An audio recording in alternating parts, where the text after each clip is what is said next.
नमो तस्य भगवतो अरहतो सम्मा सम्बुद्धस्स।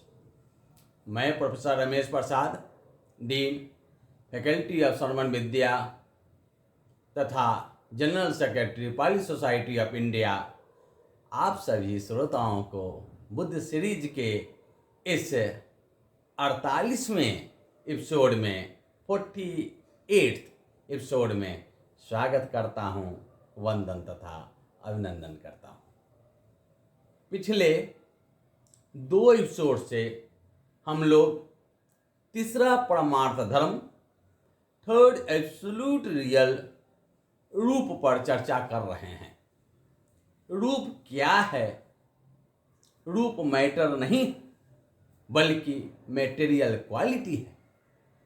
इस पर एपिसोड नंबर 46 में 46वें एपिसोड में विमर्श कर चुके हैं। रूप 28 प्रकार के हैं, जिन्हें 11 वर्गों में बांटा गया है ताकि रूप का सम्यक ज्ञान हो सके। इन 11 वर्गों में से 3 वर्गों पर चर्चा पिछले दोनों एपिसोड्स में क्रमशः हो चुकी है। हम लोग भूत रूप यानी महाभूत पर चर्चा कर चुके हैं। प्रसाद रूप तथा गोचर रूप पर भी विमर्श कर चुके हैं। अब शेष बचे 8 वर्गों में समाहित रूपों की चर्चा करने जा रहे हैं। चौथा जो वर्ग है, चौथा जो हेड है रूप का, वह है भाव रूप। भाव रूप से तात्पर्य लैंगिक रूपों से है। It expresses the sense of the material qualities of sex. इसके 2 प्रकार हैं, इत्थतंग यानी स्त्रीत्व, फेमिनिटी, तथा दूसरा भाव रूप है पुरुषत्तंग यानी पुरुषत्व, मास्कुलिनिटी। इत्थि इंद्रिय नामक गुण के कारण ही प्राणी के शरीर का विकास एक विशेष प्रकार से होता है, जिसे हम पारंपरिक रूप से स्त्री कहते हैं, नारी कहते हैं, महिला कहते हैं, फीमेल कहते हैं। उसके अपीयरेंस पुरुष से अलग होते हैं। शारीरिक गतिविधियां, बोलचाल के ढंग भी अलग अलग होते हैं। उनकी गति, उनके व्यवहार, कायिक चेष्टाएं, बॉडीली एक्टिविटीज और वाचिक अभिव्यक्तियां, वोकल एक्टिविटीज, इसी गुण के द्वारा, इसी भाव रूप के द्वारा, इत्थतंग के द्वारा नियंत्रित एवं निर्देशित होती है। एक उदाहरण से इसे समझते हैं। 1857 की क्रांति में झांसी की रानी लक्ष्मीबाई की भूमिका को हम सब अच्छी तरह से जानते हैं। लक्ष्मीबाई बड़ी बहादुरी से लड़ते लड़ते वीर गति को प्राप्त हो जाती। ह्यूज रोज अंग्रेजों के तरफ से उस लड़ाई का, उस युद्ध का नेतृत्व कर रहा था। युद्ध के अंत में उसने जो लक्ष्मीबाई के बारे में कहा वह बड़ा महत्व का है, रिमार्केबल है। देखते हैं उसने क्या कहा। उसने कहा कि सभी विद्रोहियों में लक्ष्मीबाई सबसे ज्यादा बहादुर और नेतृत्व कुशल थी। सभी बागियों के बीच वही एक मर्द थी। कहने का अर्थ है कि लड़ने का काम पुरुषों का है। इसे जो उसी के कोट में देखते हैं अंग्रेजी में, जो ह्यूज रोज ने कहा है, here lay the woman who was the only man among the rebels. Subhadra Kumari Chauhan ने अपनी कविता के माध्यम से लक्ष्मीबाई को औरत नहीं बल्कि मर्द से संबोधित किया है। खूब लड़ी मर्दानी, मर्दानी कहा है, खूब लड़ी मर्दानी वो तो झांसी वाली रानी थी। कहने का अर्थ है कि स्त्री के जो गुण है वह स्त्रीत्व है, वह इत्थतंग है। अस्तु, अब भाव रूप का जो दूसरा प्रकार है उस पर चलते हैं, उस पर विमर्श करते हैं। दूसरा जो प्रकार है वह है पुरुषत्तंग, यानी पुरुषत्व, मास्कुलिनिटी। पुरुषेंद्रिय कहें या पुरुषत्तंग कहें, दोनों एक ही है। पुरुषेंद्रिय की उपस्थिति के कारण ही प्राणी का एक भिन्न प्रकार से, अलग ढंग से शारीरिक विकास, फिजिकल डेवलपमेंट होता है, जिसे हम पारंपरिक रूप से पुरुष कहते हैं, नर कहते हैं, मेल या मैन के नाम से पुकारते हैं। इस गुण के कारण ही उसकी कायिक क्रियाएं यानी बॉडीली और फिजिकल एक्टिविटीज किसी नारी से, वोमेन से भिन्न होती है। उसकी वोकल एक्टिविटीज भी, वाचिक अभिव्यक्तियां भी महिलाओं से अलग होती है। भाव रूप गुणवाचक है ही, नाम से ही स्पष्ट है। कहने का अर्थ है कि जो स्त्री के गुण है वह इत्थतंग, और जो पुरुष के गुण है वह पुरुषत्तंग। अब आगे चलते हैं। रूप का जो पांचवां प्रकार है, पांचवां वर्ग है, फिफ्थ जो हेड है वह है हृदय रूप। It is the base of consciousness, technically called हृदय वस्तु। यहां चित्त कृत्य करता है, कार्य करता है। अभिधमत विभावनी टीका में कहा गया है, देखते हैं वहां क्या कहा गया है। वहां कहा गया है कि हृदय में व मनोधातु मनोवियान धातु न निश्चयत्ता वत्थु चाति हृदय वत्थु। जहां मन निवास करता है वही हृदय वस्तु है, हृदय वस्तु है।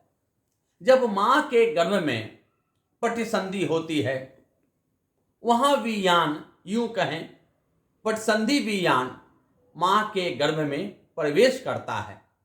यह जो वियान जहां निवास करता है वही हृदय वस्तु है, बेस ऑफ कॉन्शियसनेस है।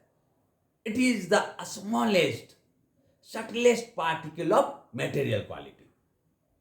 यह रूप का अत्यंत सूक्ष्म भाग है। धम्म संगणी में इसे रूप के अंतर्गत नहीं स्वीकार किया गया है। परवर्ती ग्रंथ, बाद के ग्रंथ, अभिधम्म संग्रहों में इस पर विमर्श किया गया है। रूप का छठा वर्ग, सिक्स्थ डिवीजन है जीवित रूप। यह एक प्रकार का है जीवित इंद्रिय। यह रूप के जीवित रहने के तत्व के रूप में जाना जाता है। It is the life force of material quality. यह रूप धर्म को जीवित रखता है। यही वह गुण है जिसके उपस्थित रहने पर कोई भी सत्व, कोई भी द्रव्य, कोई भी रूप मजबूत रहता है, सख्त रहता है। ज्यों ज्यों जीवित इंद्रिय का क्षय होता जाता है, वैसे वैसे रूप भी कमजोर होता जाता है, अशक्त होता जाता है। जब जीवित इंद्रिय का पूर्ण क्षय हो जाता है, जब जीवित इंद्रिय पूर्ण रूप से नष्ट हो जाता है, तो प्राणी भी जीवित नहीं रह पाता है, वह मृत हो जाता है। धम्म संगनी में इसका वर्णन इस प्रकार मिलता है। पाली भाषा में इसे देखते हैं।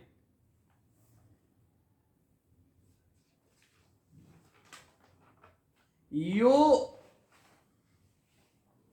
तेसं रूपिणं धम्मानं आयु थीति यपना यापना इरियना वतना पालना जीवितं जीवितेन्द्रियं इदं तं रूपं जीवितेन्द्रियं। तो अभी देखा कि जीवितेन्द्रिय जब रहता है तब व्यक्ति भी जीवित रहता है। जैसे जैसे क्षय होता जाता है, जब उसकी आयु बढ़ती जाती है तो उस व्यक्ति का रूप भी क्षय होता जाता है। आंख से कम दिखाई देता है, कान से कम सुनाई देता है, चलने में कठिनाई हो जाती है, झुर्री पड़ता है। ये सब जीवितेंद्रिय के क्षय होने के कारण है। और जब पूर्ण रूप से जीवितेंद्रिय समाप्त हो जाता है, नष्ट हो जाता है, तब व्यक्ति मृत हो जाता है। अस्तु, अब रूप के 7वें वर्ग में आते हैं। वह वर्ग है, वह डिवीजन है आहार रूप। यह एक प्रकार का है जिसे कबलीकार आहार कहा जाता है। कबलीकार आहार का शाब्दिक अर्थ उस स्थूल भोजन से है, उस ग्रॉस फूड से है जिसे हम कौड़ कौड़ करके ग्रहण करते हैं, कौड़ कौड़ करके खाते हैं, जैसे चावल रोटी आदि।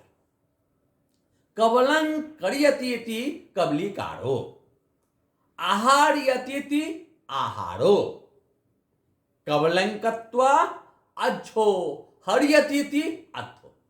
यह कोट धम्म संगनी अटकथा का है। इस आहार का तात्विक अभिप्राय पोषकता से है। भोजन का जो गुण है, पोषण, पोषण आहार से है।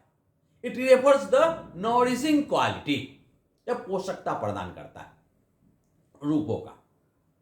अब आगे चलते हैं। रूप का 8वां वर्ग परिच्छेद रूप। इसके बारे में अभिधम्मत संग्रहो की नवनीत टीका में कहा गया है। देखते हैं क्या कहा गया है। अयं रूपानं परिच्छेद दर्शन मत्तेनेव यायति तस्मा परिच्छेद रूपंक्ति उच्यति। यह रूपों के परिच्छेद दर्शन मात्र के कारण ही परिच्छेद रूप कहा जाता है। यह एक प्रकार का होता है आकाश धातु। इस आकाश धातु को भारतीय दर्शन की अन्य परंपराओं में महाभूत में सम्मिलित किया गया है, जिसके कारण वहां भूत रूप 5 हो जाते हैं। बौद्ध दर्शन में 4 हैं।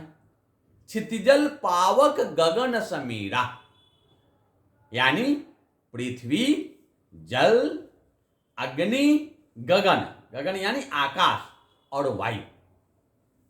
ये 5 वहां आकाश को वहां भूत रूप में सम्मिलित कर दिया गया है। लेकिन बौद्ध दर्शन में आकाश को उपादा रूप में रखा गया है। यह आकाश है क्या?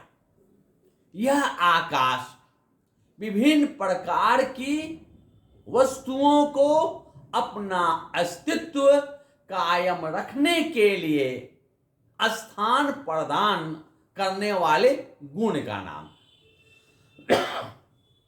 आकाश means space which provides place for existence of other material qualities. Abhidhammattha Vibhavini Tika में कहा गया है, न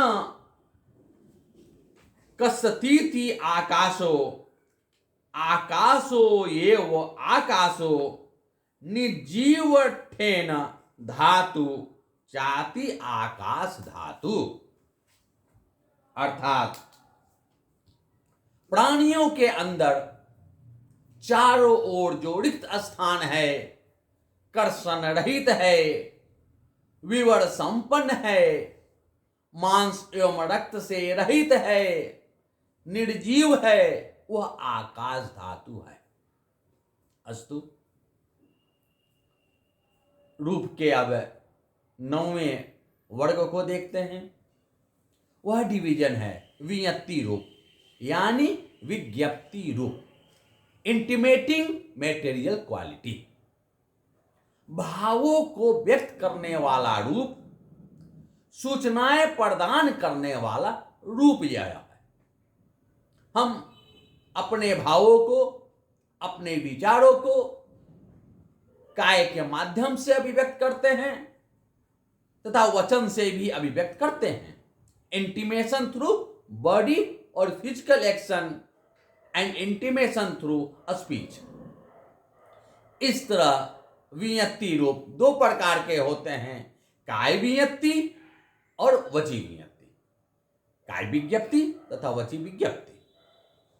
प्रत्येक कायिक कर्म, हर फिजिकल एक्शन की अपनी अलग विचित्रता होती है, अलग विलक्षणता होती है, अलग विशेषता होती है, और उस विलक्षण स्वभाव के कारण ही, उस विशेषता के कारण ही वह दूसरे कायिक कर्मों, अन्य फिजिकल एक्टिविटीज से अलग पहचाना जाता है। बैठना खड़े होने से भिन्न क्रिया है, दौड़ना सोने से अलग क्रिया है, भोजन करना टीवी देखने से अलग क्रिया है। सभी अलग अलग क्रियाएं हैं। सोता है तो करे सो रहा है, बैठ रहा है। ये विभिन्नताएं शारीरिक अभिव्यक्ति, शारीरिक सूचनाएं तथा शारीरिक प्रकटीकरण के आधार पर ही समझी जा सकती है। इसे ही काय वियक्ति कहा जाता है। देखते हैं ग्रंथ में क्या कहा गया है। चलमान कायेन अधिपायन विज्ञापेति स्वयं च तेन विज्ञात यतीति काय वियक्ति। इसी तरह पढ़ाना, रोना, हंसना, गाना गाना, चिल्लाना आदि वाचिक क्रियाएं हैं, वोकल एक्टिविटीज हैं, लेकिन ये सब अलग अलग हैं। इनमें से प्रत्येक एक दूसरे से भिन्न है और यह भिन्नता उस कार्य की, उस क्रिया की अपनी ही अभिव्यक्ति के आधार पर होती है, अपनी ही विशेषता के कारण होती है, जिसे वची वियक्ति कहा जाता है। यही काय वियक्ति तथा वची वियक्ति वियक्ति रूप के दो प्रकार हैं। अस्तु, अब हम लोग विकार रूप पर विमर्श करेंगे, जो रूप का 10वां वर्ग है, 10th डिवीजन है।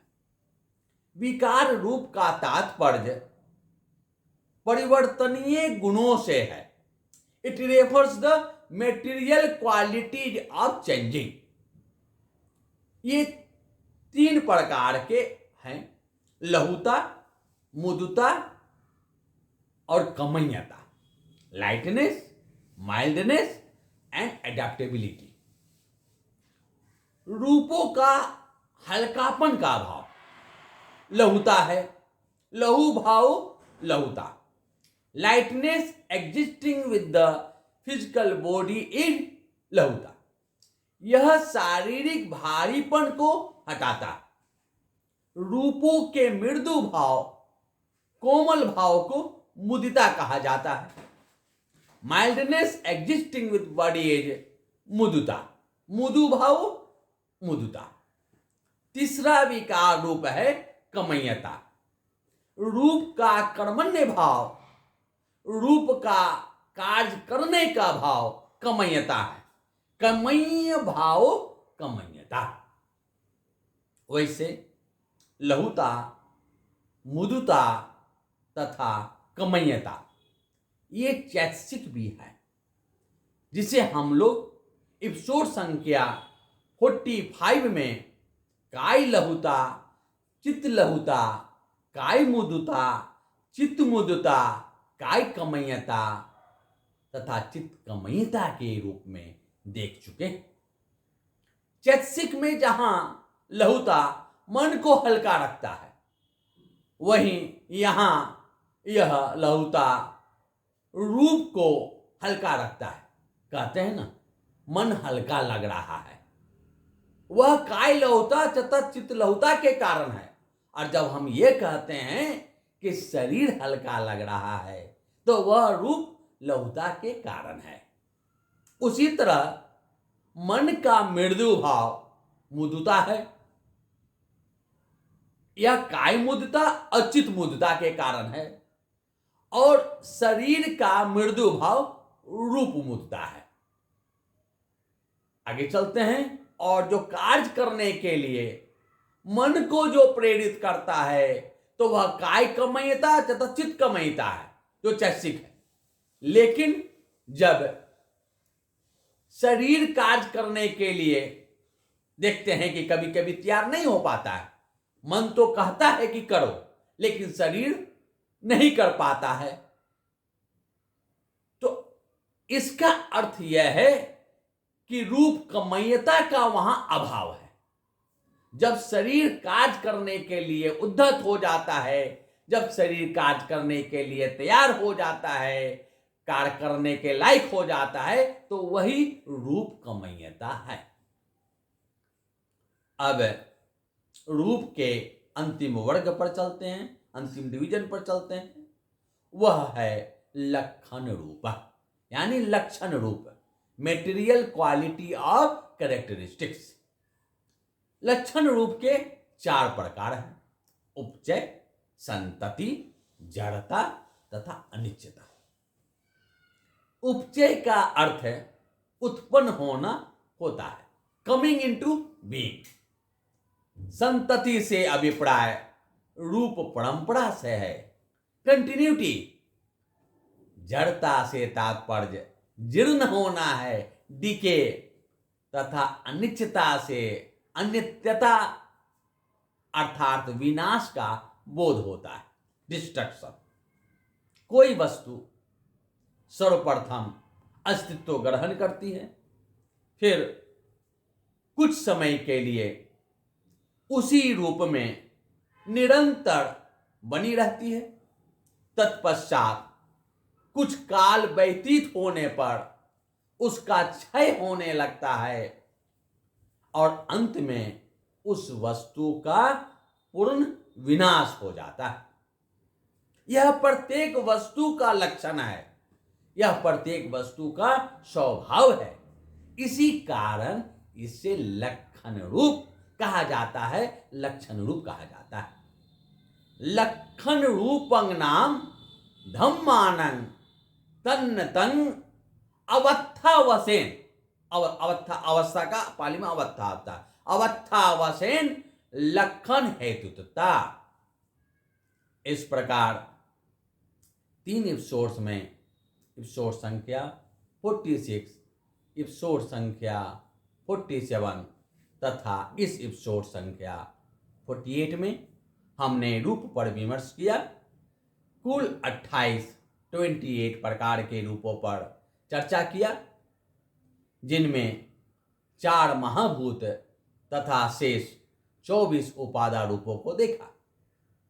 ये सारे रूप स्थूल पदार्थ को इंगित नहीं करते हैं, बल्कि गुणों का निर्देश करते हैं।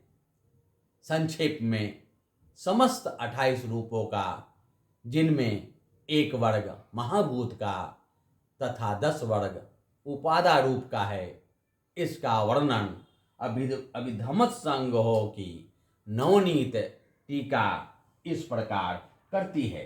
देखते हैं। भूत प्रसाद विषया भावो हृदय मिच्यपि जीविताहार रूपे ही 18 विधं तथा परिच्छेदो च विनियत्ति विकारो लक्षणंति च अनिफन्ना 10 चेति 28 विधं भवे। यही समस्त रूप है जिसकी चर्चा हम लोगों ने किया। भवतु सब मंगल।